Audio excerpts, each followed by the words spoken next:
नमस्कार दोस्तों, take solve point में आपका स्वागत है। आज हम सीधे समाधान पर बात करेंगे और आज का हमारा पॉइंट है एसआईआर का फॉर्म कैसे भरें। मैं आपको हर स्टेप को पॉइंट टू पॉइंट समझाऊंगा ताकि आप इस समस्या को जड़ से खत्म कर सकें और वीडियो को लास्ट तक देखने से ही आपकी पूरी समझ आएगी कि आपको फॉर्म कैसे भरना है।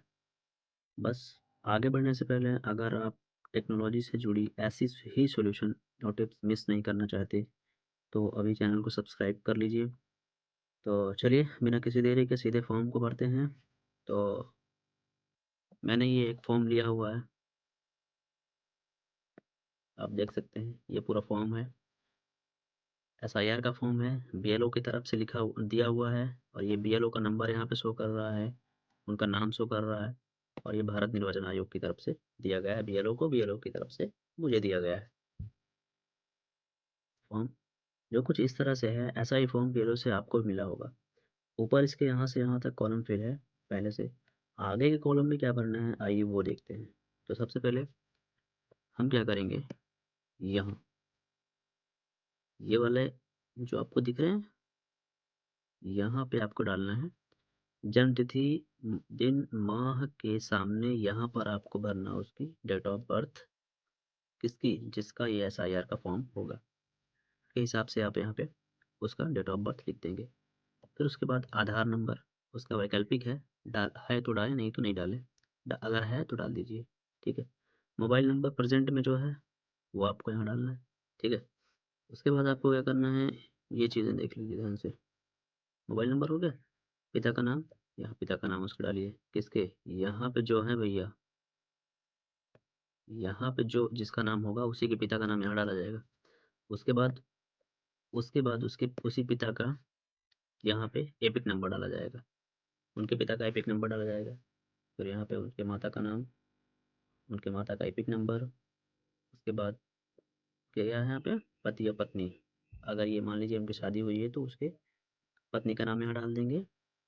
अगर मेल है तो उसकी पत्नी का नाम डालेंगे, अगर फीमेल है तो उसके हस्बैंड का नाम डालेंगे। और उनके बाद उनका ही एपिक नंबर यहाँ पर मेंशन किया जाएगा। उसके बाद मेन इंपॉर्टेंट बातें हैं यहाँ की, लोग गलती कहाँ कर रहे हैं, गलती यहाँ हो रही है, यहाँ हो रही है, दो जगह। पिछले एसआईआर की मतदाता सूची में मतदाता का विवरण मांगा है, तो आपको करना क्या है, तो अब ये वाला कॉलम भरेंगे हम कब, जब लास्ट एसआईआर में जिनका ये जिस किसी का भी एसआईआर का फॉर्म भर रहे हैं आप उसको उससे पूछिए कि भाई ये आपका लास्ट एसआईआर में है नाम कि नहीं है। अगर नहीं है तो आप देख सकते हैं, लास्ट एसआईआर निकालिए, पीडीएफ निकालिए, उसमें देखिए उसका नाम है, अगर नाम है तो ये वाला पूरा का पूरा कॉलम भरिए, ये वाला कॉलम, ये वाला कॉलम पूरा भरिए आप, पूरा यहाँ से यहाँ तक नीचे तक, ठीक है। अब भरना क्या है, लास्ट एसआईआर में गए, निर्वाचक का नाम, जो अभी जो आधार में लिखा है, मान लीजिए किसी का आधार में दूसरा है, अभी लास्ट एसआईआर 2003 के में 3 में नाम उसका दूसरा है, तो आप जो 2003 के एसआईआर में जैसा भी नाम होगा, चिंटू मिंटू पिंटू जो भी होगा, वो आपको यहाँ पे डाल देना है। उसके बाद उसका एपिक नंबर वहीं पे मिल जाएगा आपको एसआईआर में, यहाँ डाल देना है। संबंधी का नाम भी आपको वहीं मिल जाएगा, पिता पुत्र जो भी होगा वहाँ ये पे संबंधी का नाम, मान लीजिए इसके इनके पिता का नाम, मान लीजिए उनके पिता का नाम वहाँ पे मेंशन है, तो यहाँ पिता का नाम डाल दीजिए। उसके बाद यहाँ लिखेंगे पिता पुत्र लिखेंगे, जिला डालेंगे, राज्य का नाम डालेंगे, उसके बाद विधानसभा आप डालेंगे। उसमें एसआईआर सब मेंशन है पूरा का पूरा, मैं एसआईआर एक बार आपको दिखा सकता हूँ, ये इस तरीके से, ये देख रहे हैं, ये नवाबगंज, ये सामान्य, भाग संख्या लिखा हुआ है सामान्य, ये पूरा सब कुछ यहाँ पे, ये देखिए सीरियल नंबर जंगलीलाल बिहारी, उनका एपिक नंबर नहीं है, अगर नहीं है तो नहीं डालेंगे, अगर है तो डालेंगे, ठीक है। अब इस तरीके से आपको सबका सब मिला चला आएगा। और ये ऊपर भी सारा का सारा लिखा हुआ है, भाग संख्या, विधानसभा क्षेत्र, अनुभाग और नवाबगंज उसका जो है विधानसभा क्षेत्र का नंबर, वो जो सारे सारे यहाँ पे मेंशन है, सारे पीडीएफ पे सारे पेपर में भी मेंशन हो गए, ठीक है। तो आप यहाँ से ले लेंगे और यहाँ भरेंगे। अब मैं आ जाता हूँ फिर उसे 2003 की लिस्ट देखी, सब मैंने भरा, निर्वाचन क्षेत्र भरा, यहाँ पे भाग संख्या वहीं मिल जाएगी, क्रम संख्या आपके पिता का नाम मान लीजिए वहाँ पे है तो उनके जस्ट सामने वाला पहला ही जो नाम होगा मीन्स ये देखिए, मान लीजिए इनका है तो इनका ये जो है सीरियल नंबर 1 है। बात समझ में आई? ये सीरियल नंबर उठा करके यहाँ पर डाल देना है, यहाँ पे, ठीक है? ये तो हो गया जिसका एसआईआर में नाम है। अब जिसका एसआईआर में नाम नहीं है, मान लीजिए यही व्यक्ति को हम ले लेते हैं, इन व्यक्ति का एसआईआर में नाम नहीं है, तो अब क्या करेंगे? अब क्या करेंगे भई? अब करेंगे ये वाला कॉलम हम भरेंगे, ये वाला।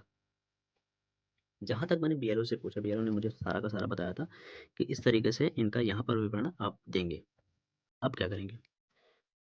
नाम किसका डालेंगे फिर? चलिए ठीक है, इनका नाम एसआईआर में नहीं है 2003 के, तो अब इनके पिता का नाम डालेंगे। अगर इनके पिता का भी एसआईआर नहीं है तो इनके माता का होगा, माता का देख लीजिए। उनका भी नहीं है तो दादा का देख लीजिए, दादा का भी नहीं है दादी के देख लीजिए। चारों में से किसी एक का मिलना ज़रूरी है। अगर नहीं होता है तो आप बीएलओ से संपर्क करेंगे, कहेंगे कि किसी भी व्यक्ति का मेरे घर के जो पर्सन है मुझसे रिलेटेड उनका नाम नहीं है एसआईआर में, तो क्या करूँ? तो बीएलओ अपना कोई ना कोई ओपिनियन देगा, आपका सॉल्यूशन देगा वो, ठीक है? अभी मान लीजिए बाप का नाम है, मान लीजिए इनके पिता का नाम 2003 के एसआईआर में है, तो नाम डालिए, उनका एपिक नंबर वहीं मिल जाएगा, वो डालिए, संबंधी का नाम यहाँ पे डालिए, मतलब अपने दादा का नाम, जिस आदमी का भर रहे हैं उसके दादा का नाम।